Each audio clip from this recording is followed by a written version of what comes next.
पाकिस्तान के इतिहास में पहली बार एक हिंदू महिला चुनाव लड़ने जा रही है। उनका नाम है सवेरा प्रकाश। कौन है ये मोहतरमा, चलिए जानते हैं। देखिए, पाकिस्तान में अगले साल 8 फरवरी 2024 को आम चुनाव होने वाले हैं और इस चुनाव में पहली बार एक हिंदू महिला सवेरा प्रकाश ने खैबर पख्तूनवा की एक सीट से नामांकन दाखिल किया है। उनके पिता ओम प्रकाश पाकिस्तान पीपल्स पार्टी के सदस्य भी रह चुके हैं। सवेरा मेडिकल में ग्रेजुएट हैं। उन्होंने एबटाबाद इंटरनेशनल मेडिकल कॉलेज से साल 2022 में ही ग्रेजुएशन कंप्लीट किया है। सवेरा पीपीपी महिला विंग की महासचिव भी रह चुकी हैं। स्थानीय महिलाओं के उत्थान और पर्यावरण के लिए भी वो काम कर चुकी हैं और इन्हीं मुद्दों के आधार पर वो चुनावी मैदान में उतरने वाली है। सवेरा प्रकाश का ये कहना है कि मानवता की सेवा करना उनके खून में है, पर एक हिंदू होने के नाते सबसे इंपॉर्टेंट सवाल यही है कि पाकिस्तान में हिंदू महिलाओं पर हो रहे अत्याचार को रोकने के लिए वो क्या करेंगी। क्या वो इसे रोक पाएंगी या फिर सिर्फ एक कठपुतली बन के देखती रहेंगी? ये तो आने वाला वक्त ही बताएगा। आपको क्या लगता है, कमेंट सेक्शन में जरूर लिखिएगा। क्या हमारे भारत के सामने चीन का रुतबा फीका पड़ने लगा है?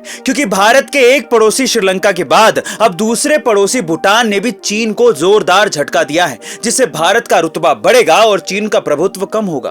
भूटान के राजा जिग्मे खेसर नामग्याल वांगचुक ने अपने भारत दौरे के बाद भारत भूटान सीमा के पास घेलेपू मेगा सिटी की घोषणा कर दी।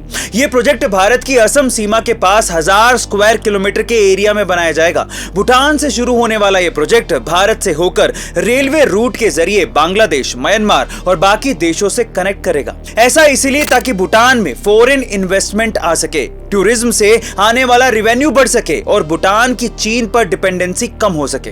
इस प्रोजेक्ट के जरिए भूटान सरकार भारत के साथ अपने संबंध फिर से मजबूत करना चाहती है और ये बात मोटा कर्जा देकर गरीब देशों पर प्रेशर बनाने वाले चीन के लिए एक बड़ा सेटबैक है।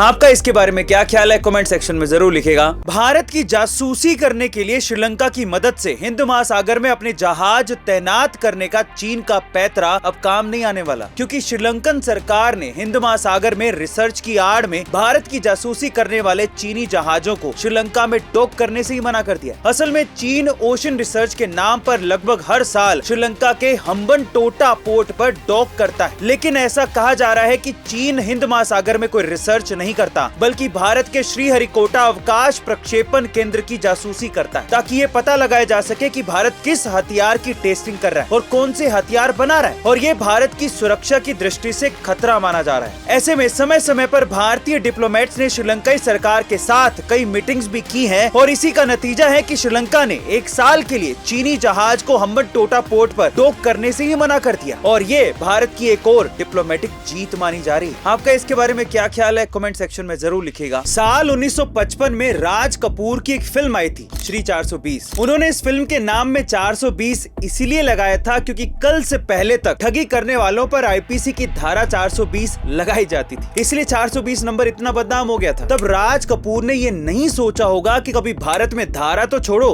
पूरा का पूरा कानून ही बदल जाएगा। लेकिन मोदी और शाह की जोड़ी ने इंडियन पीनल कोड 1860 की बजाय भारतीय न्याय संहिता 2023 लाके पूरा गेम ही बदल दिया, जिसकी वजह से अब 420 नंबर फ्रॉड और ठगी के लिए इस्तेमाल नहीं होगा, क्योंकि अब यह धारा बदलकर 316 कर दी गई है। इसके साथ ही अब तारीख पे तारीख का इंतजार भी खत्म हो जाएगा, क्योंकि इस नई न्याय संहिता में पुलिस को 90 दिनों के अंदर जांच और चार्जशीट दायर करके फैसला सुनाना होगा, जिसकी वजह से आम आदमी को न्याय के लिए सालों तक चक्कर नहीं काटना पड़ेगा। इसके अलावा महिलाओं पर अत्याचार के लिए धारा 376 की जगह पर अब धारा 63 और 64 और नाबालिग लड़कियों से रेप के लिए आजीवन कारावास या फिर फांसी की सजा का प्रावधान कर दिया गया है। यही नहीं, देश विरोधी गतिविधियां करने वालों पर धारा 121 एक ही जगह पर धारा 146 लगाई जाएगी।